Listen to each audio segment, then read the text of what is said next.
16, I was called to be a teacher in Guatemala. I went there on a mission trip 4 different times between middle and high school, and I loved it there, and my heart broke for the children at an orphanage that I went to.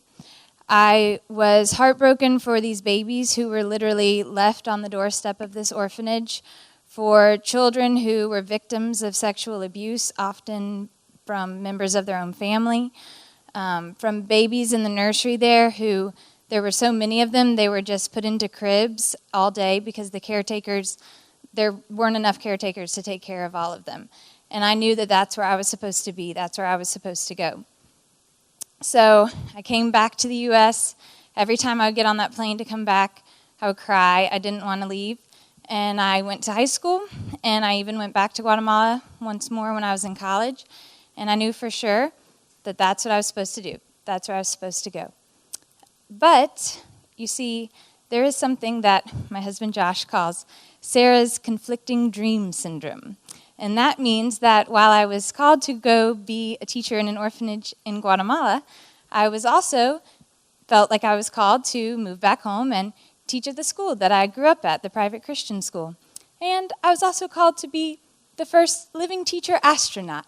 So I was just called to do so many different things that I didn't know what I was called to do, really. And I realized at that time that really what I was called to do is to marry my boyfriend of 4 years and move here.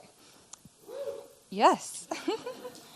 I sometimes wonder if I had missed what I was really supposed to do in life. I often see my friends and they're going places and they have really neat jobs or they're making a lot of money, and I feel like I'm just kind of grinding it out here in New Orleans, being a teacher day after day, and I wonder if I've missed my calling. But I think it's tough for us, or at least it is for me, to not always be looking for something more that I could be doing, something on this big, grand, exotic scale that I could be doing with my life. But that's when I found compassion. And I realized that I'm really supposed to be here in New Orleans, at least for this stage of my life, but I'm also supposed to be caring for children in Guatemala. And that's what Compassion allows me to do. And Compassion is an organization, and they support children all around the world. And for $38 a month, you too can support a child somewhere else in the world. And Compassion allows you to support this child. You can give them the food that they need, the clothes that they need, water, schooling, all of those things that they wouldn't otherwise get. So I am able to be here in New Orleans, but I'm also able to help support a child through Compassion. And our child, his name is Mauricio. And Mauricio is able to go to school. He is able to receive all of those things. And his parents are also able to get parental training. And so it's just a wonderful organization that Josh and I have chosen to be a part of to really make a difference in the life of Mauricio.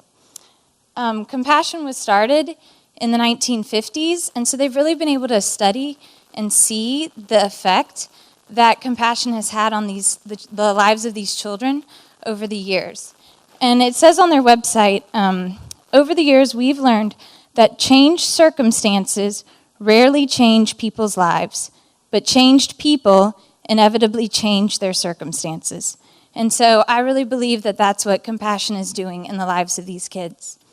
So essentially, Compassion allows me to live out my Wanderlust dreams while living here in New Orleans.